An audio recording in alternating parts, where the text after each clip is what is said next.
नमस्कार दोस्तों, स्वागत है आप सभी का एक बार फिर से हमारे YouTube चैनल में। दोस्तों, बदलते मौसम में लोग खांसी का शिकार होते हैं। कुछ लोगों की खांसी तो 5-10 दिन में खत्म हो जाती है, मगर कुछ लोग काफी लंबे समय तक खांसते रहते हैं। खांसते खांसते तो कई बार गले में हल्की दर्द भी होने लगती है, जिसके चलते व्यक्ति को कुछ भी खाने में तकलीफ का सामना करना पड़ता है। डॉक्टरी इलाज के साथ साथ आपको कुछ घरेलू उपाय भी अपनाने चाहिए ताकि खांसी की समस्या जल्द से जल्द ठीक हो सके।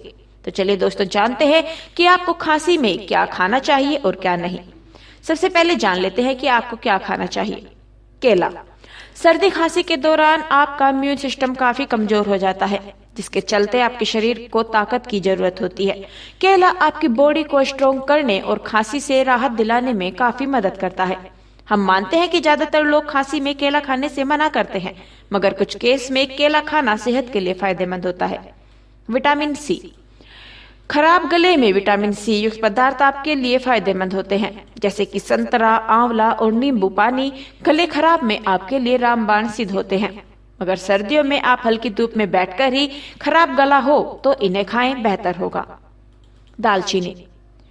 गले खराब होने पर दालचीनी वाली चाय पिए। चाय को कप में डालने के बाद एक चुटकी नमक डाल लें, इससे भी आपको काफी राहत महसूस होगी। अब जानते हैं कि खांसी में क्या नहीं खाना चाहिए। खांसी के दौरान दूध पीने से परहेज करें। ज्यादा ऑयली और जंक फूड ना खाएं। मैदे से बने पदार्थ आपके लिए इस समय नुकसानदायक हो सकते हैं। ज्यादा टमाटर प्याज वाली घर पर बनी सब्जी भी ना खाएं। खाने के साथ गुनगुना पानी पिए। तो दोस्तों, ये थी आज की खास जानकारी। आपको कैसी लगी प्लीज कमेंट कर जरूर बताएं। साथ ही हमारी नई नई वीडियोज के लिए चैनल को सब्सक्राइब करना ना भूलें। धन्यवाद।